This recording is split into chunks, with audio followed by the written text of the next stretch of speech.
Fosfor atau P merupakan salah satu unsur yang sangat dibutuhkan tanaman dalam jumlah besar setelah nitrogen. Tanah-tanah di Indonesia pada umumnya mempunyai total P yang sangat rendah, sehingga tanaman tidak dapat memenuhi kebutuhan P hanya dari tanah.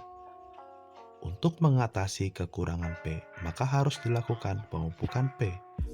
Pemupukan P harus berdasarkan pada pengetahuan akan perilaku P di dalam tanah. Salah satu perilaku P di dalam tanah adalah bagaimana P dierap oleh tanah, sehingga kita tahu berapa jumlah pupuk P yang harus diberikan dalam tanah agar dapat memenuhi kebutuhan tanaman.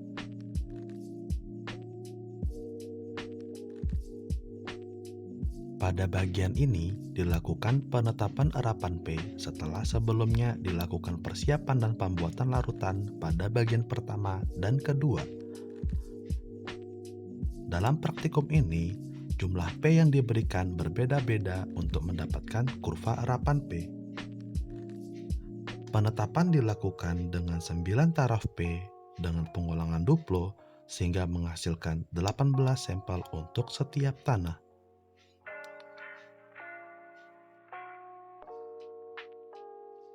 Langkah pertama yang dilakukan adalah memasukkan tanah yang telah dikering udarakan sebanyak 3 gram ke dalam tabung sentrifuge. Lakukan pada untuk setiap taraf secara duplo untuk setiap jenis tanah.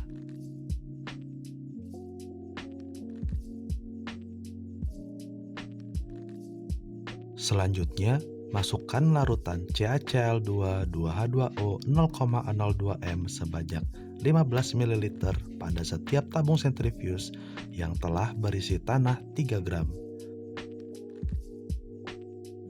Kemudian, masukkan larutan P.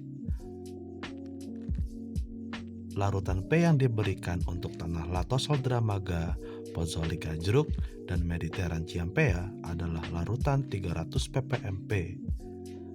Untuk tanah Andosol Sukamantri, larutan P yang diberikan adalah larutan 600 ppm P. Sedangkan untuk tanah Grumusol Chehea dan Regosol Dramaga, larutan P yang diberikan adalah larutan 100 ppm P.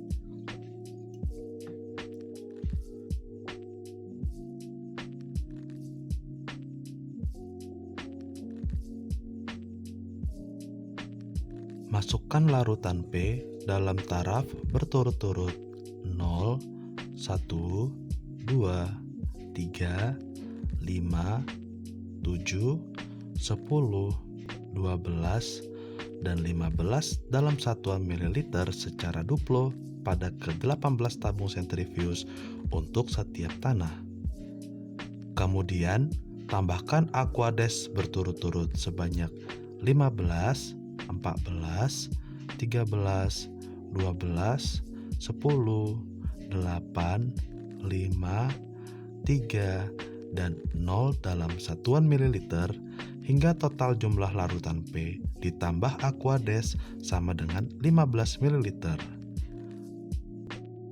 Setelah dilakukan langkah tersebut, maka dalam setiap tabung sentrifuge akan terdapat 3 gram tanah dan total 30 ml larutan yang terdiri atas larutan CaCl2 2H2O 0,01 m dan larutan P dalam 9 taraf. Konsentrasi larutan CaCl2 2H2O menjadi 0,01 m yang mendekati ionic strength tanah. Dari sebelumnya yang ditambahkan adalah 0,02 m dikarenakan volume total akhir larutan menjadi 30 ml. Berikutnya, tutup semua tabung. Kemudian, beri nomor tabung 1-18 untuk setiap tanah. Susun pada keranjang plastik. Terakhir, kocok menggunakan mesin pengocok selama 30 menit pada pagi hari dan 30 menit pada sore hari selama 6 hari berturut-turut untuk mencapai kondisi kesetimbangan kimia.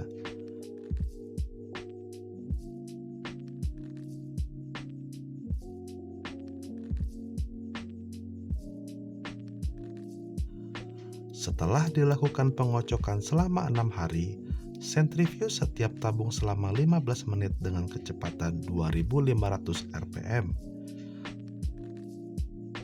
Sentrifuge dilakukan untuk mendapatkan larutan yang telah terpisah dari partikel tanah. Siapkan botol penampung dan kertas saring. Kemudian saring larutan untuk memperoleh supernatan. Pindahkan supernatan ke dalam tabung yang lain untuk kemudian dilakukan pengukuran.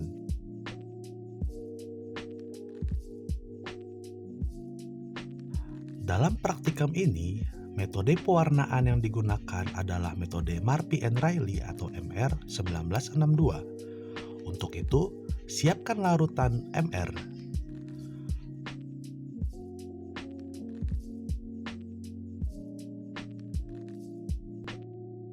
Untuk membuat larutan MR 100 ml, masukkan 50 ml 2,5 m H2SO4 ke dalam labu takar 100 ml.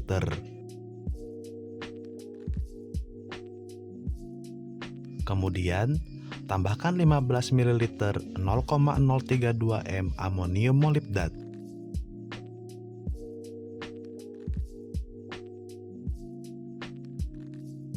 Setelahnya, tambahkan 30 ml 0,1 m asam askorbik. Terakhir, tambahkan 5 ml 0,004 m antimonikalium tartat.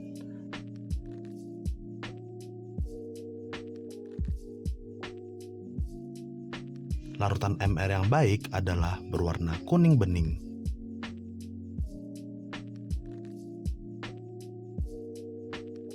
Buat larutan standar dari larutan P yang telah dibuat sebelumnya dengan konsentrasi 0, 0,1, 0,2, 0,4, 0,6, 0,8, dan 1 ppm dalam larutan 0,01 m CaCl2 2H2O sebagai background electrolyte.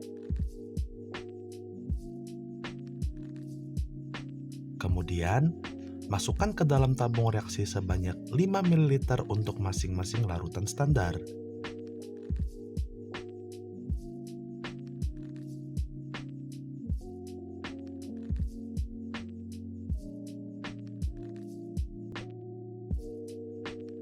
Masukkan juga supernatan ke dalam tabung reaksi masing-masing sebanyak 5 ml.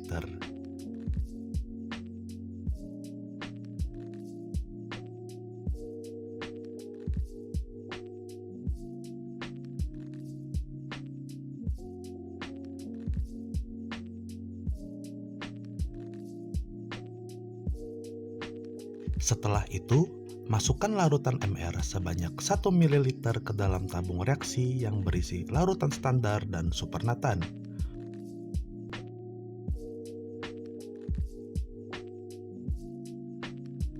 Kemudian, homogenkan larutan dengan vortex mixer. Larutan siap untuk diukur dengan spektrofotometer. Nyalakan spektrofotometer, kemudian kalibrasi dengan Aquades hingga nilai absorban menjadi 0.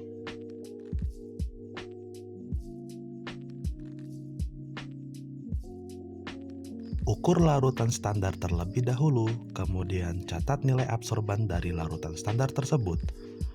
Nilai absorban dari larutan standar tersebut digunakan untuk mendapatkan persamaan nilai absorban terhadap konsentrasi P di dalam larutan. Kemudian, ukur supernatan dari setiap sampel.